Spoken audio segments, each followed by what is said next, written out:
I know someone. Okay, hello and welcome From to PSU's Transportation Seminar. My name is Wang. I'll be introducing and moderating today's seminar. So our Friday Transportation Seminar has been a tradition since the year 2000. The seminars are usually held live on Portland State's urban campus, located on the sister homelands of the Monoma, Calumet, Clackamas, Tonwater, and Walala bands of the Chinook, Tualatin, Kalapuya, and many other indigenous nations of the Columbia River. It is important to acknowledge that we are here because of the sacrifices forced on the indigenous ancestors of this place. Remember these communities and to honor their legacy, lives, and destinies. Today, we are very pleased to have Art Pearce, Sarah Pullman, and Jacob Sherman presenting piloting a zero-emission delivery zone in downtown Portland. Art Pearce is an experienced urban innovator with extensive background in broad public-private collaborations, utilizing transportation investment and mobility innovations to shape the future of cities.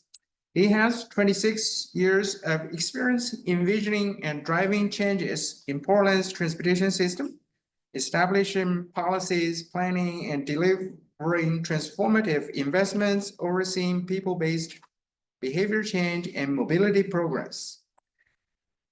He has a deep understanding of the challenges cities and city governments face in propelling change at an adequate pace and the new imperatives presented by the crisis of climate, social, and racial equity. Sarah Pullman brings over 5 years of experience in project management, urban design, public engagement, and planning policy. Sarah has a strong background in research analysis and is quick to learn and adapt to innovative approaches for sustainable and equitable planning. Her mission is to ensure everyone can move around safely and sustainably, regardless of their zip code, language spoken, race, and gender. At the city, Sarah has been leading the day-to-day work for the Smart Stage 1 project. She is responsible for cross-bureau collaboration, external stakeholder communication, digital permit launching, sensor installation, and more. Jacob Sherman brings more than 16 years of experience managing innovative programs, projects, and partnerships to the city. His team focuses on shared mobility policies on transportation technology and driving actions on transportation electrification, which is core to the city's climate goals. Before joining PBOT, he worked at the Portland Bureau of Housing, managing a complex and controversial multi-agency project sponsored by Oregon Governor's Office. He has co-edited 2 books on city-university partnership, written articles, delivered numerous conference presentations, and lectured for the U.S. Fulbright program.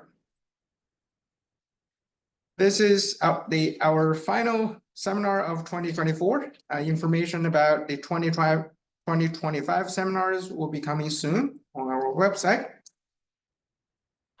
And as an overview of today's seminar, you can expect our speaker to speak for about 45 minutes, followed by a Q&A. We will be receiving questions through the Q&A functions features on your Zoom control panel, and we will ask them at the end of the presentation. If we run out of time for your questions, we'll give our speakers the opportunity to email written responses for any questions left unanswered. We have enabled closed captions, but you must click on the CC feature to view them. We will record in today's seminar. It will be available on our website later today, along with the presentation slides. If you're tracking professional development hours, this seminar is eligible for 1 hour of continuing education credit. For those of you in the room, we will pass around the sign-in sheets so that you can get credit for attending today. With that, I will hand it over to Art, Sarah, and Jacob. Great, thanks so much. Really happy to be here today. Again, Art Pearce, I'm a Deputy Director here at the Portland Bureau of Transportation. I think this is maybe the 4th or 5th time over 26 years that I've made a presentation. I was trying to remember, I think I've talked about streetcar and overall transportation planning. Can't remember other presentations, but I know there's been a number of times I've come over the years, and really excited to bring this latest project. I really feel like we are testing the limits, I would say nationally, if not globally, with this initiative, and learning so much from the willingness to try and innovate and experiment. So we're going to walk you through the broader context of this initiative of testing a zero-emission delivery zone, more about the details of the project itself, how it is related to both technology and working with partners, what we're starting to learn in 3 months, I guess, or so of this work, and really where we hope to take this project and scale it over time. So in terms of policy background, I think it's important to contextualize this work here. This idea didn't just originate here in Portland or come out of our own thinking, but is something that is happening really throughout the globe for a variety of reasons. Looking at the need to decarbonize the freight and logistics sector, and also seeing this as integral to improving life and livability within cities, as something that is a growing and pressing trend. And so we have some nearby precedents, such as in 2020, Santa Monica started testing this. Los Angeles started piloting this zero-emission zones as well. And then the sort of biggest, I think, context that is very, very interesting and important for us to keep tracking is that in Netherlands, where Jacob and I just came back from a study tour there, starting just in a couple weeks, 14 cities will be commencing with a mandatory zero-emission zone process. And so they're going through a rapid scaling, and have been over the last couple of years, of what it takes to transition an industry and understand all of the interrelated pieces that are required to swim sort of upstream into those systems and help them change.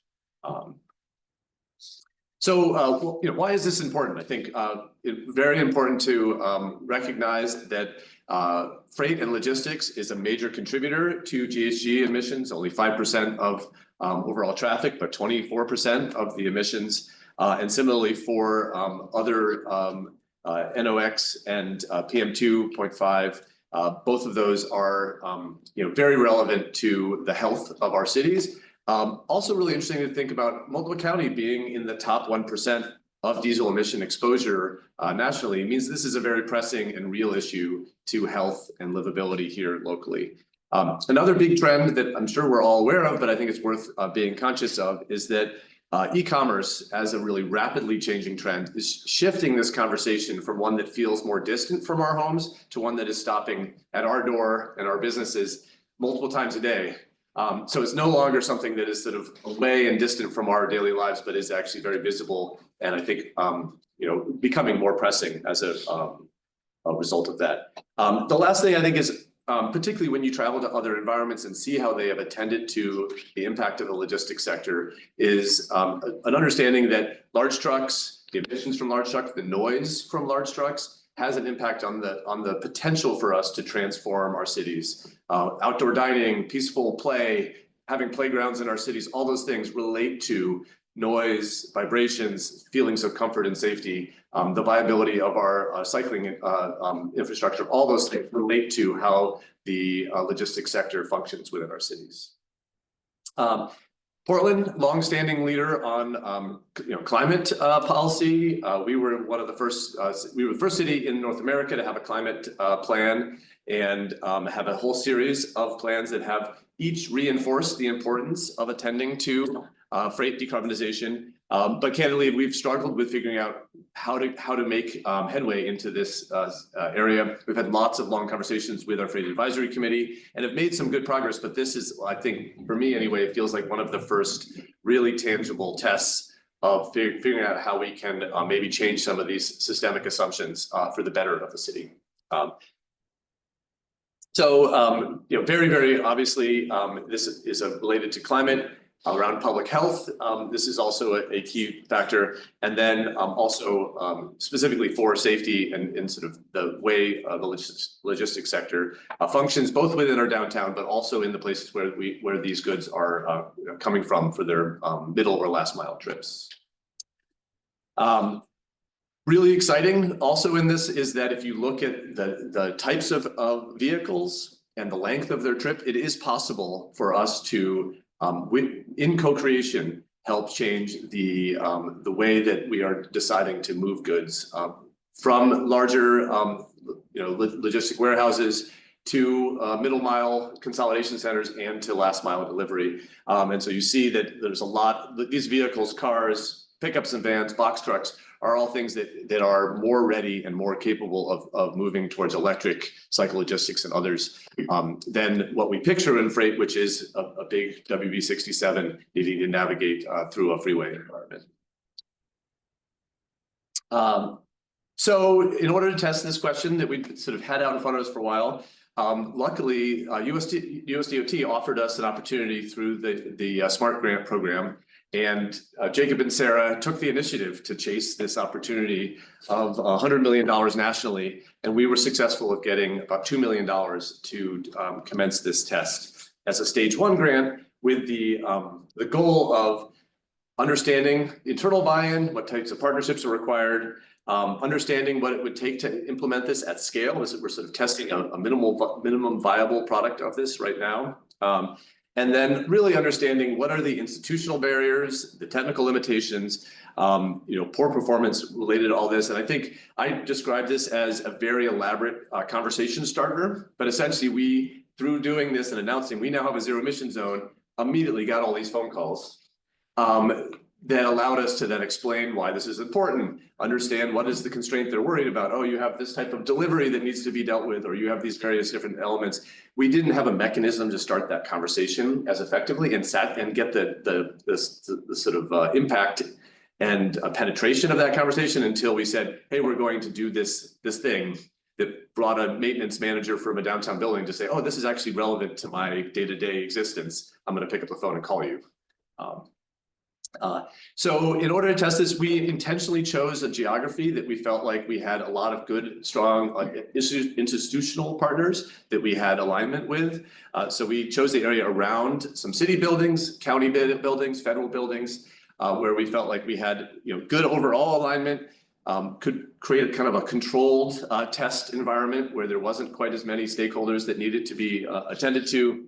And so we are right in the process. We're almost 3 months in to a 6-month pilot testing out this. And so what we literally did was, and we'll talk about it more in the details, but transition 6 loading zones to zero emission only in order to sort of see how the series of systems respond, both the building owners and building managers, as well as the tenants within those buildings, and then also the logistic providers themselves and other stakeholders in that environment. We are also using this as an opportunity to understand how technology can help us with this process. And so looking at curb management, the curb, access to the curb is one of the key areas in which we have direct authority as the city. And so we're using our authority over the curb to send a market signal out to a series of players and see what feedback we understand. And we're using technology, using sensors to help us gain insight into who was using these locations prior, and then who is now using these now that we have changed their designation. And it's really resulting in very significant conversations that are, I'm still framing as co-creation and partnership. Once you get people over the alarm of, wait, what does this mean for me? What are you taking away? Any challenge, any conversation we're having on change always starts with someone perceiving this as something that's being taken away from them rather than a new opportunity. So we have to move them towards that new space. So I'm going to pass it on to Sarah, who was on the ground through all this process and can tell you more about how all this went.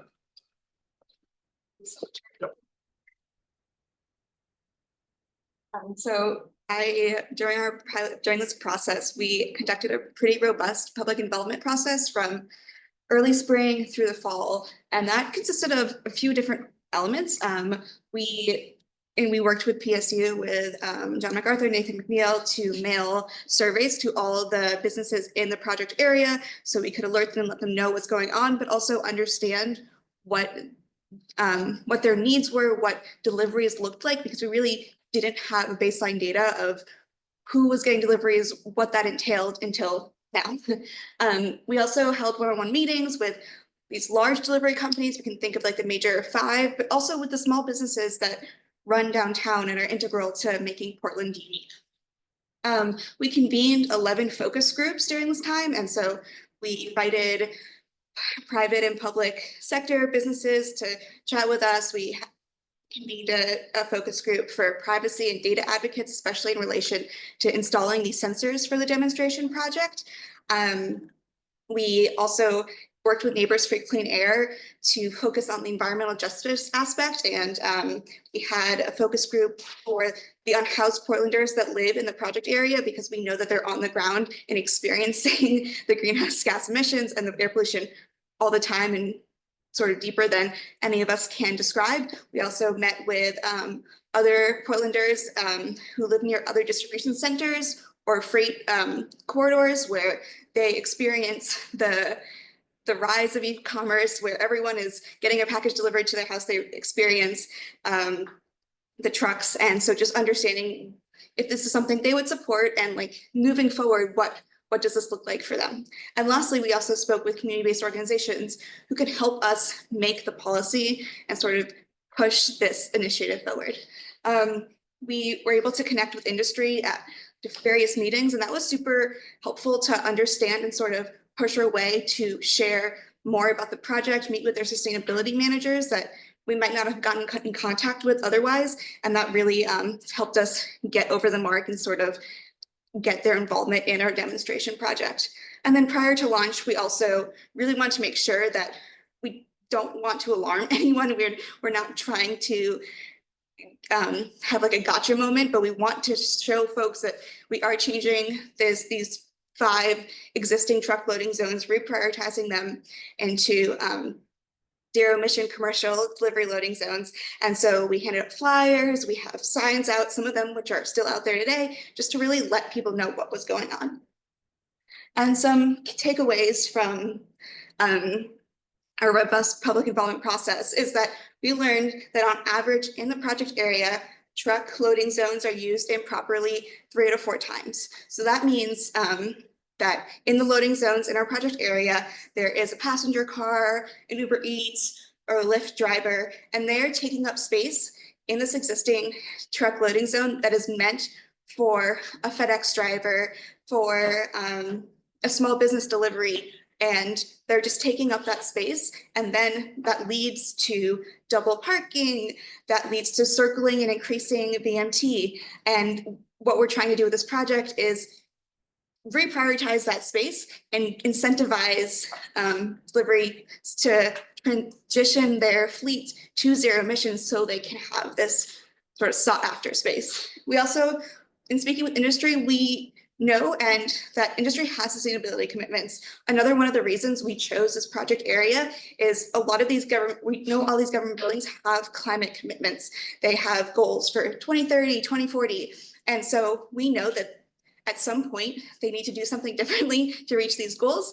But the thing is, we understand that the limited time of this project and the small area, it might not be enough to justify a fleet transition.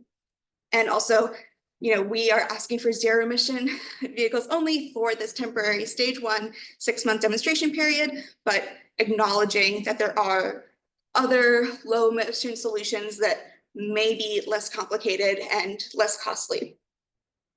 We're also working with companies in pursuing other grants and sharing resources around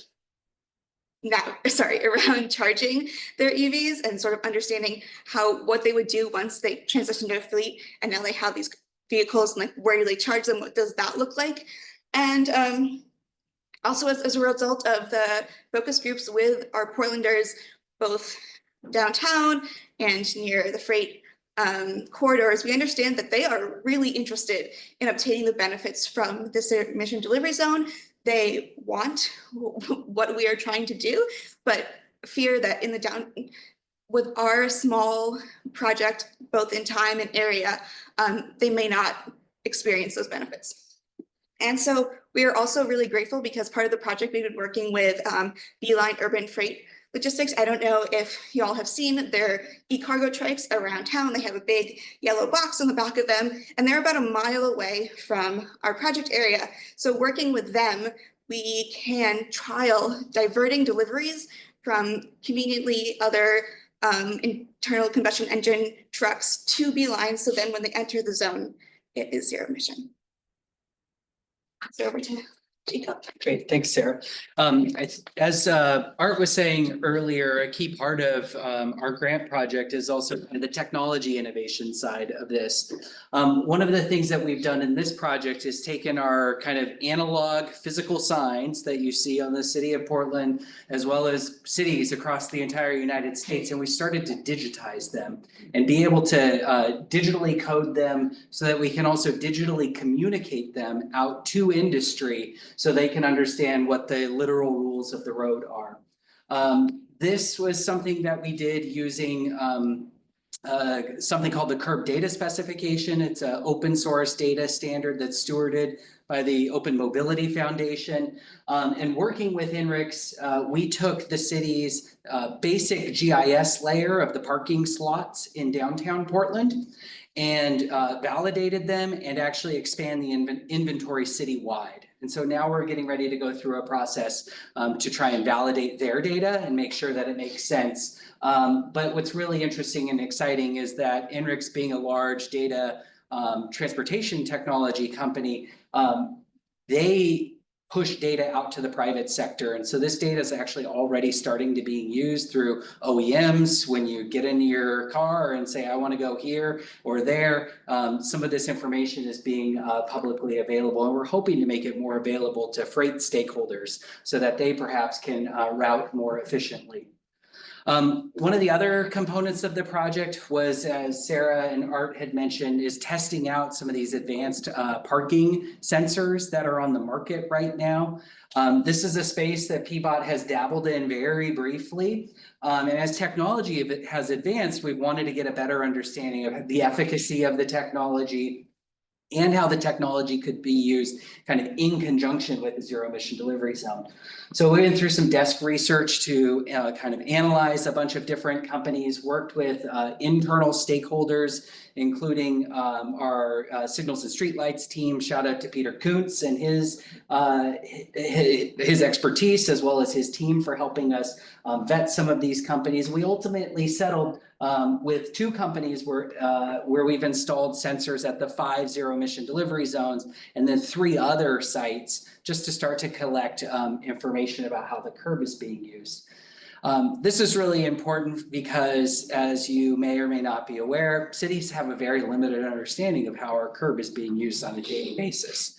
We might go out, as I think you saw in the 2018 downtown parking inventory slide from Art. We literally will go out 1 day, 2 days a year, hire a company to send people out with clipboards and count how the curb is being used. And then we use that to generalize how the curb is being used for the rest of the year.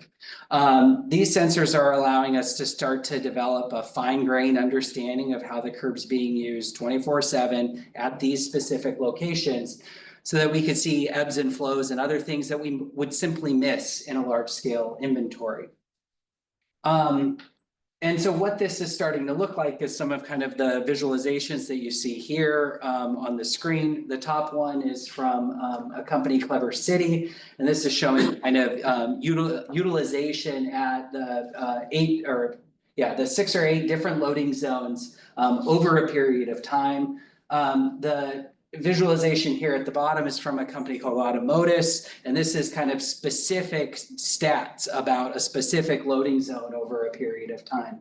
You can see on the slide, we do have zero emission parks. Their sensors are actually trying to read the make and model of the vehicles in order to ascertain whether or not it's zero emission. This is showing only about 5% of the vehicles were zero emission. This is because this was during our setup pre-launch as well as our warning grace period. And because the sensors are kind of prohibited from the United States Department of Transportation from reading license plates.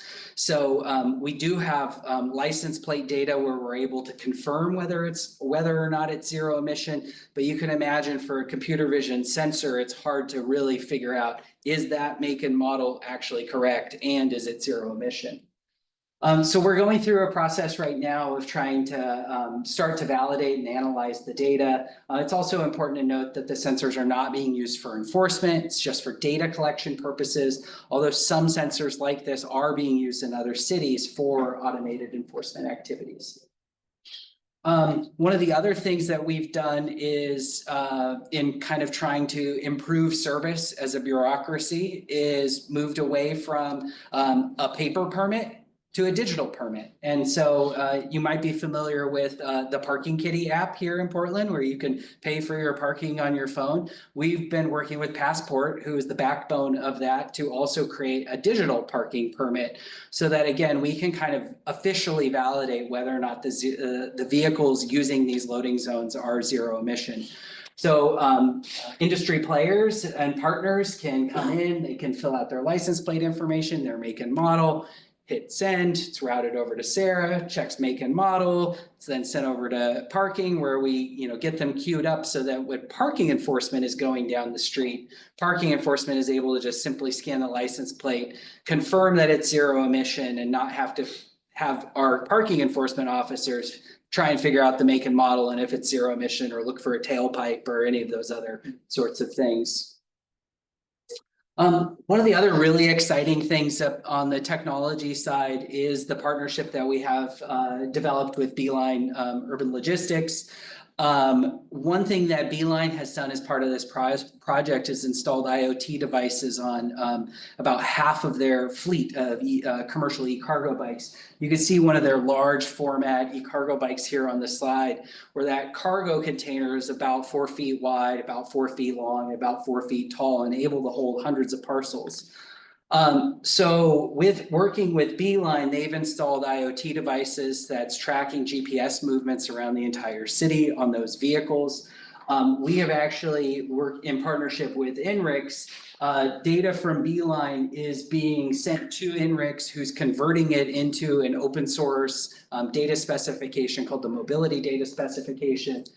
And then that data is being visualized in one of INRIX's platforms. So this is an actual representation of one of those visualizations. This is showing trip ins for the period of August 20th through November 6th. Our zero-emission delivery zone area is located about right here. You can see faintly some of the loading zones. You see this bright spot, this is Beeline's warehouse. So trips end there every day, multiple times a day. But this is helping us start to develop a really robust understanding of how e-cargo trikes are using the transportation system. It's worth noting, we've been doing this for several years with e-scooters, with bike share, as well as with car share. This, we believe, is the first data integration between a psychologistics provider and a city to develop these kinds of insights. We also have insights on routes as well as where trips start. And we're in the process right now of working to get some PSU partners access to the data. So if that's something you'd be interested in, please follow up with us.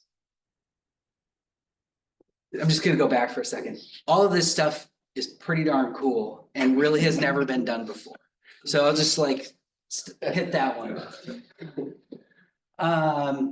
There's been a number of partnerships through this. You've kind of seen them talked about in many different ways. Been working closely with partners at INRIX. We've been working closely with partners at Beeline. Consultants here at Alta Planning and Design have been real thought partners with us. They helped us develop our initial grant application. They're working with us to provide project management support right now. We've been working closely with Portland State University. Big shout out to Trek, Jennifer and John and Nathan, really appreciate it. Thank you for inviting us to join you today. We've been working in partnership with some researchers at the University of Washington through their Urban Freight Lab, which is a really kind of unique kind of deep dive into freight and logistics, and excited to be having some Cascadia partnerships going on in terms of research here. And then working closely with the Open Mobility Foundation, which is a nonprofit organization that stewards some of these open source data standards.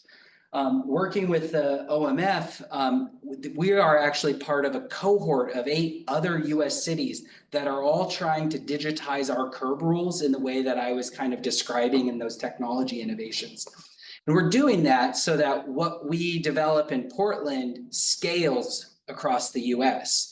And so, you know, we can work with FedEx in multiple cities under a common data language, so that it's not the city of Portland saying, FedEx, we would like this data from you in this format, in different formats all around the nation.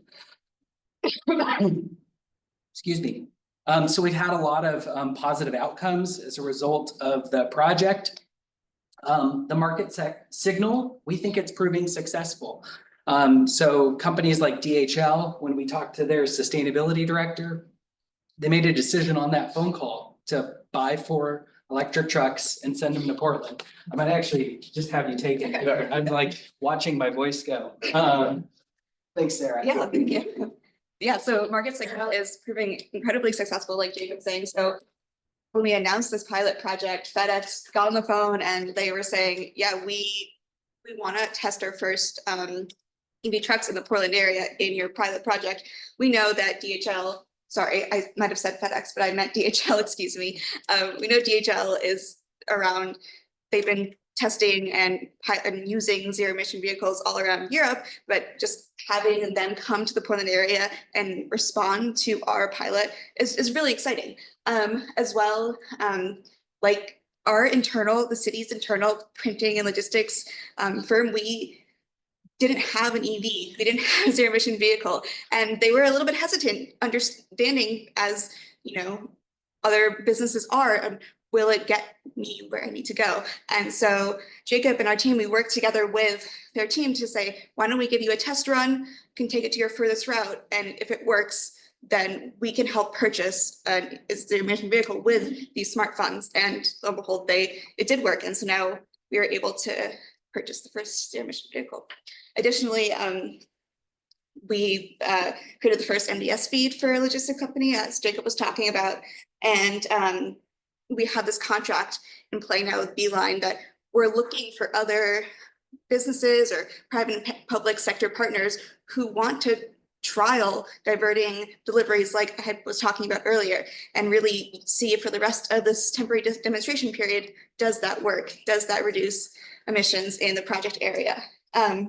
When we were working with Urban Freight Labs, they conducted targeted interviews with industry, and they identified the overlapping interplay between retailers and suppliers, carriers and delivery fleets and receivers, and then also working with PSU, to reiterate again, identified that 75% of the loading zones in our project area are used improperly, and that's just not efficient for the city. As well, we did have this environmental justice focus, and this project increased sort of awareness and moving forward towards our climate and equity goals. We worked with Neighbors for Clean Air to ensure that historically underserved communities had a seat at the table and could participate. Understanding, we know that unhoused folks in the downtown Portland area understand the impacts of greenhouse gas emissions better than anyone else. So it just made sense to give them a seat at the table. We also convened over 11 focus groups, and just trying to widen our range and bring it beyond industry and businesses. Some early insights from the demonstration project. So we launched the demonstration project on September 19th, and that's when we officially reprioritized the 5 loading zones in the project area to be for zero emission commercial vehicles only. So starting September 19th, those signs were unbagged, And you can see the sign. Here is what they look like, along with the information sign that we had installed previously to give folks more information. And as Jacob was alluding to, that we had a 2-month grace period where we had parking enforcement out there, and you can see this little red card sort of blending in, but that's our warning card to say, hey, like, just so you know, this is actually supposed to be used for zero emission vehicles only, and it's because of the city's pilot project and so. And so that was a 2-month period. We had informally created a goal to have 50 permits, 50 different vehicles sign up for permits in our passport system. And we hoped we would reach 50 by the end of March, by the end of the demonstration period, and we surpassed the goal in October. And that's really exciting because we didn't know how successful we would be, but it also points to the workings of the market signal as well, that we've been reaching out in our public engagement, that we're able to reach folks who are interested in transitioning, who have these climate commitments. And that doesn't include beeline carpet strikes. And so the 2-month grace period has officially been over as of November 19th. So it's been a couple of weeks. And that's when we're really going to see what happens when businesses, delivery companies more likely, start parking in spaces when they know that they're not supposed to be parked there. We had our meeting with our parking enforcement manager of the team, who anecdotally shared that there's a delivery company that had been using the spots and had interactions with parking enforcement officers during the grace period, but knew that there really was no repercussion for parking there. They would get these little cards, they could get a QR code, get information about the project, but in reality, they could come back tomorrow and it'd be fine. But we heard that after we started enforcing tickets after the 2-month grace period, they have moved away, which is exciting.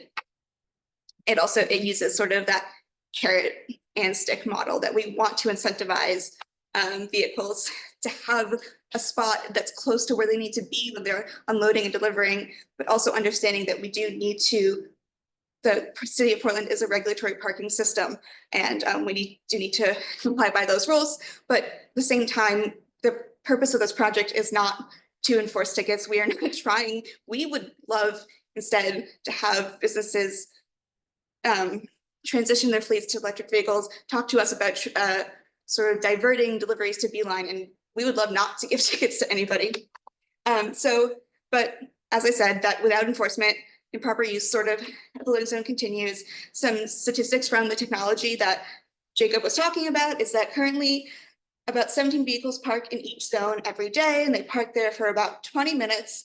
And like Jacob said, about over 5% are zero emission during the grace period, and as well that sensor data may not be completely accurate, but also we have a process to validate our data going forward. And so when we finish and evaluate the pilot, we will make sure that our data does make sense, and we will push it forward then. Just to harp on the successful market signal, because as Art was saying, this pilot project was used as a conversation starter. We are excited that we have been able to speak to businesses and delivery companies who didn't have zero emission vehicles in their roadmap until this pilot came along. And so one example is Amazon, where they had early in the pilot project, before we had launched the demonstration project, had shared hesitancy about deploying only their Rivian vans or zero emission Rivian vans downtown, just because of challenges with routing and making sure everything got to the customers in the right way. However, we were able to continue conversations. We were able to connect with Freight or connect with their sustainability managers at industry meetings like UFL, which is the Urban Freight Lab, and City 40 Cities. And now, as of early October, Amazon said, you know what, we would love to jump in and make sure that all of our Rivians in the Portland area have a zero emission delivery permit, and they are the only vehicles that are being used in the project area. And that is really cool. And from Amazon staff, we have also heard that it is doing what we had wanted, because they are excited that this has helped with parking challenges. And that's the incentive that we had been pushing. And it's exciting that that is also going over the way we wanted. DHL purchased their first EVs for Portland. We purchased our first internal EV. I've had some really exciting conversations with small businesses who are just, they want to take the next step and become a more sustainable business through zero emission delivery, but they just don't really know how to transition their fleet. And so we've been connected to different resources. There's a cohort called Breaking Barriers Collective out of the Climate Solutions, and they sort of run a fleet acceleration cohort every year. And it's a great space for businesses to come together in sort of like-minded areas and receive support and just advice on how to move forward, and also be in a room with other businesses who are going through the same thing and also have a million other things on their mind. So it does sort of foster that great environment. And then we've issued over 50 permits, which has surpassed our goal. So next steps. Thanks, Sarah. I appreciate it. This is a 21-month-long project. We started with project planning, starting some of the conversations as we talked about it, a very robust public involvement process. We have a 6-month demonstration project where we have reprioritized 5 truck loading zones to be for zero emission vehicles only. We are actually actively enforcing on that. And so we're about 2.5 months into that. And that demonstration project will wind up at the end of March 2025. We'll then move into a project evaluation phase. We'll return the loading zones back to their normal use during that period of time and publish a final implementation report that'll be available. In the meantime, we are kind of waiting with bated breath on a stage 2 grant application that we wrote. The program was set up as kind of a stage 1 pilot and prototyping and a stage 2 kind of implementation and scaling. So we submitted a stage 2 application back in August. We've heard that the US Department of Transportation will be making award notifications on stage 2 grants by the end of the calendar year. Supposedly even before people go on holiday vacations. So that could be very soon. And we're really hopeful that the Biden administration is going to choose to invest in climate action at the local level with a willing partner like Portland, who is exploring how curb access and technology can be used to make progress on our climate goals. In terms of kind of a sneak peek of what was in our stage 2 application, really thinking about an expanded work program over a 3-year period.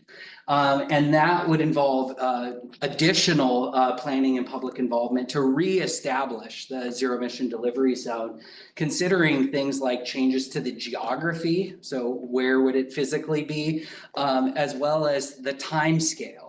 So we heard from stakeholders that 6 months is too short for a company to make major capital expenditures. Well, if we have one for 2 years, what might the impact of something like that be? We also want to continue to build on some of the technology progress and outcomes that we spoke about earlier. One thing we're really interested in is seeing if we can interlink technology systems so that sensors would be able to determine, if a loading zone is vacant. And then if we could communicate that out in real time to industry players so that they could use that information more effectively in their routing. There's been questions in industry and researchers that have talked about whether or not things like reserving loading zones would be an effective strategy, but we're building the technology backbone to be able to do those kinds of things. And so that might also be something we would test out in a stage 2 grant application. Based on some of the feedback that we heard from community members around the city, we also want to figure out how we could take some of the benefits of this project and bring it to other parts of the city. And so one thing that we would do is planning and implementation and kind of pilot implementation for green loading zones. So these would be individual loading zones kind of peppered around the city. And we would be interested in testing them out for both zero emission vehicles as well as low emission vehicles. And so you could imagine maybe like a Main Street corridor like Hawthorne Boulevard, which has about 50 loading zones on it right now. And you could imagine choosing 5 of them or 8 of them that might be prime loading zone activity to again prioritize the kinds of things we're trying to support as a city. cities like Portland and around the nation prioritize curb all the time. We prioritize curb access for taxi loading zones, for hotel loading zones, for carpool, for motorcycle parking. We make prioritization choices. And so what we're really thinking about here is how do we make those prioritization choices that align incentives for the private sectors and public sector. And then we've also, I think, really uncovered through this project that other cities have different approaches for how they're managing commercial access to loading zones. Here in Portland, we're somewhat laissez-faire. Other cities have permitting programs. And so we want to kind of assess the viability, working in partnership with probably researchers as well as industry, for what a commercial vehicle loading zone permit program could look like. Because we think that something like a permit program could maybe inject more order into the 75% of loading zones being used improperly. So that's one of the things we're hoping we can obtain some additional funding for. Believe this takes us to the end of the presentation. Thanks so much for sitting through with us. We have a lot of information on our website, portland.gov/ZEDZ. You can find all sorts of PowerPoint presentations. We're trying to be kind of very transparent in everything that we're doing. So you can see almost every public presentation we've given. All the PowerPoints are up there. There's a few news articles. There's a podcast we were on a week or so ago. And you can also follow up with us if you have any questions. Happy to take any questions though right now. Thanks much.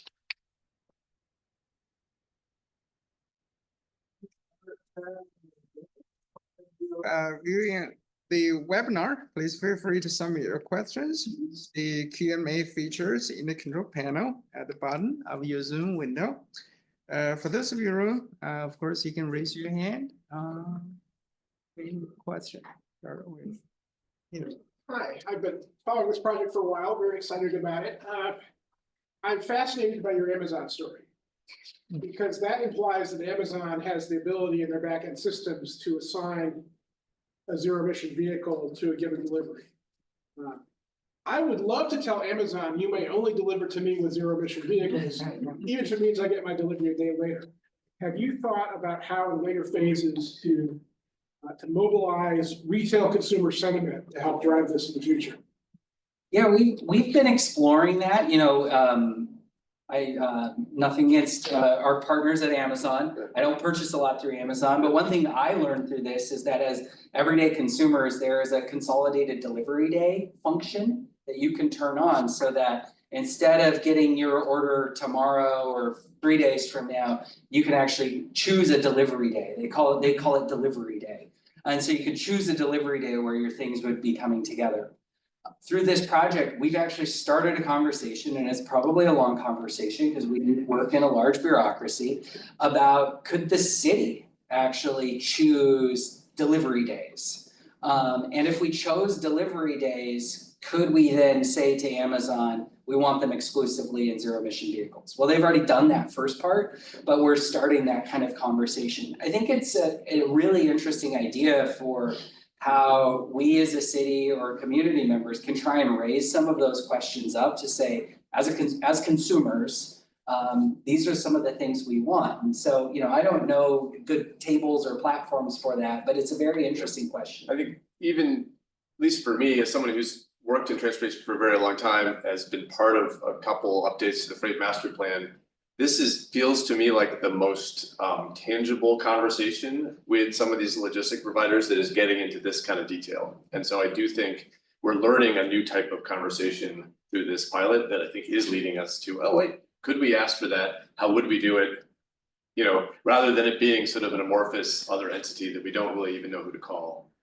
So no, I think you're absolutely right. I think there's a lot of potential levers embedded in these systems that we can talk about. It'd be really interesting, just an analog is, I remember 5-6 years ago having conversations with Uber and Lyft about, as a consumer, how can I find out about getting an electric vehicle or a hybrid vehicle? And at that time, they had nothing. Right. And since then, I think, probably people like myself in other cities asking those questions, they built out functionality for that. Exactly. And so maybe it is starting the conversation with them to figure out, I'm sure there's a lot of consumers out there that might pay a little extra or wait a few days longer in order to kind of meet their preferences, their values, if you will. Right, and very similar to Uber and Lyft and these other things, when you're talking at scale as a number of cities, you're not asking for just one unique conversation to happen in Portland, you're able to frame the type of conversation you want to have across a whole set of partner cities. And so that changes the conversation to feeling like you're raising your hand kind of by yourself. So yeah, great. Yeah. Other questions? Well, that actually makes me think, let's see, you are working with the Open Mobility Foundation or Yep, whatever. yep. But what you just said made me think, is NACTO, National Association of City Transportation, getting into this area? Because that's a way to pull a lot of big cities together. They're certainly tracking this, and the other cities that we're working with, the other 8 cities for the Curb Collaborative are all NACTO cities. Yeah, so I think, yes, we haven't yet like brought this into, did we present this year at NACTO on this? No, I bet you next May is when that conversation starts at NACTO, yeah. Yeah, you noted earlier in the presentation that 92% of deliveries in downtown are vehicles that are going to be readily converted to some form of zero emission delivery. I'm curious, as you look at geographic expansion of this, how you might consider different types of vehicles and the ability to scale the program, and what the return on investment might be to push on those levers in, you know, as compared to maybe just a box truck or something that can be addressed by the cargo bike. Yeah, you know, I think one of the things we're really interested in exploring is, I think this project has helped us kind of turn the spotlight onto it, is the opportunity around micro distribution centers or micro hubs. You know, so there's definitely some newer examples in the US, but City of New York, for example, is starting to look at how they could reprioritize curb space, or even working on private property or garages in order to do transshipment activities and get, you know, have a box truck pull up, unload a bunch of goods into cargo bikes, and then get them out kind of from there. So this is something that we actually saw on a study, touched on a study tour in Europe recently. I think we're actively interested in thinking about how we might be able to help promote or incentivize those kinds of things. And so that's kind of an emerging area of work. Because, you know, I think changing internal combustion engine van for an electric van is great, it solves some problems. There still continues to be co-benefits of getting the goods out of vehicle, you know, cars altogether and onto things like e-cargo bikes, where again, it might be quieter, less vibrations, less wear and tear on the street, more viable for setting up street cafes and those kinds of things. So that's one of the things we're definitely looking at. I do also want to add that in our work with the Urban Freight Lab, they have discovered that a lot of companies are looking towards leasing models, and that sort of looks like more, it doesn't get goods out of cars, but it does sort of maybe eliminate some of the barriers into transitioning to EV. So I think that's an interesting thing to focus on, and their paper as well as PSUs are both on our website.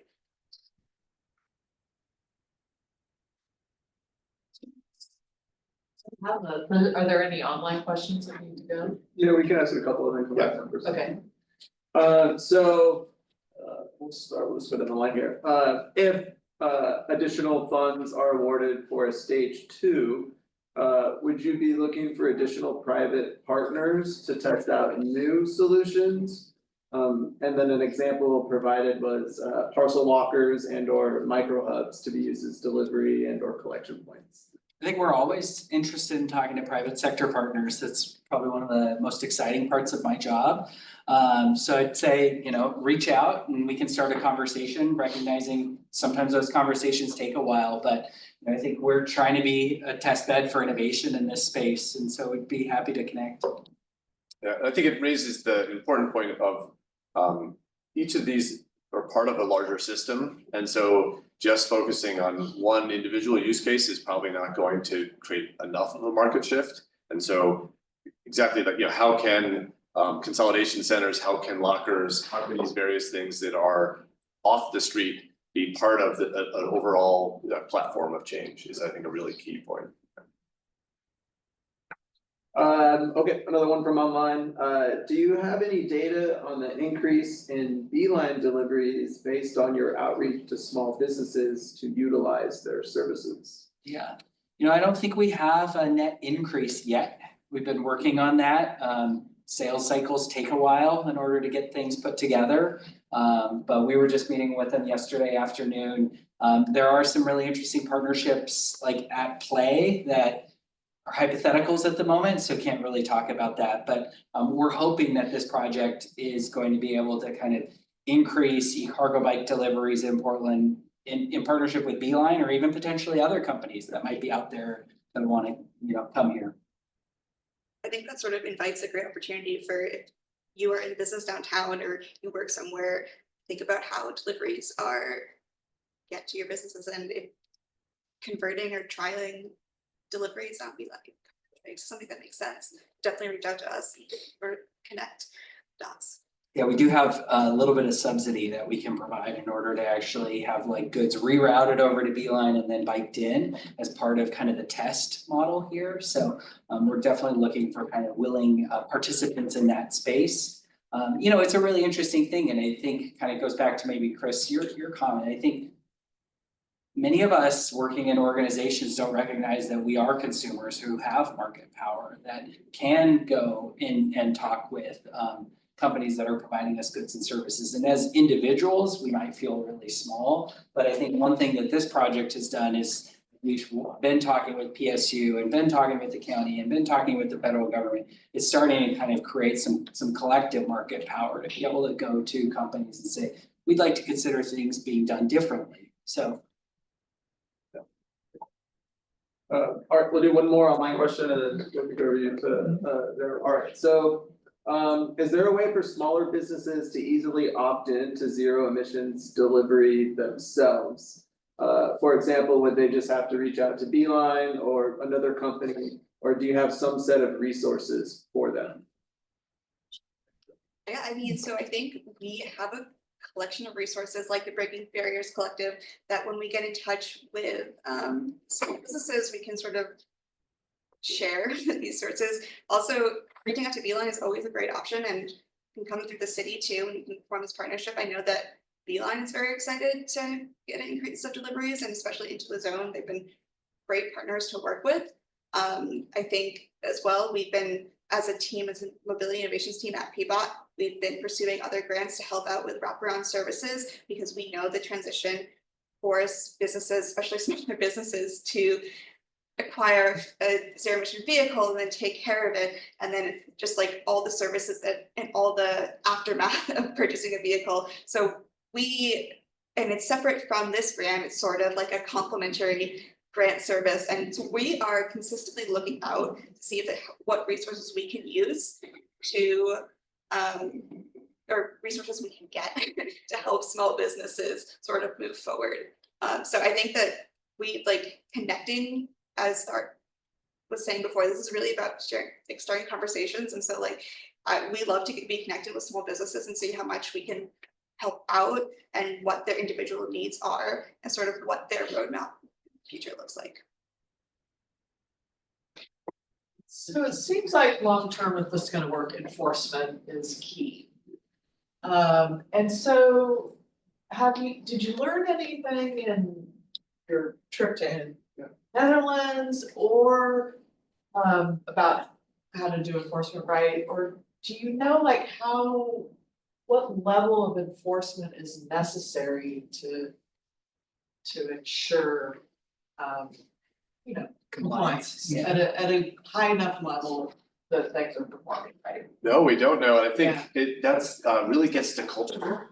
And I think, at least what I found very interesting, even contrasting different cities in Europe, as we were looking at this, is that there's different approaches and some, like the mechanical bollard approach where only certain vehicles get access is a pretty good enforcement mechanism, right? Where other environments, even in Amsterdam, which we think of as really sort of clear-eyed around transportation, to me felt a little bit besieged in logistics delivery because there was areas that they were needing lots of access to. So I do think we need to shift our cultural understanding of that impact, figure out how to go upstream into those various market actors to really help the whole conversation shift. And I think enforcement is a sort of symptomatic transactional space, but it isn't in itself impactful enough. In fact, we've heard from some companies, we're talking about that they just plan for a certain number of tickets per day. That's just part of their business model. This is Yeah. not necessarily in Portland where we don't have this demand, but in other cities where you're driving around New York or Boston, they just plan on getting so many tickets while double parking.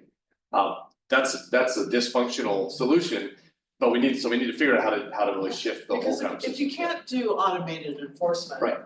Then. it Yeah, makes- we're never gonna have enough of our enforcement officers roaming the streets to gain that level of compliance. There needs to be a cultural shift in the process.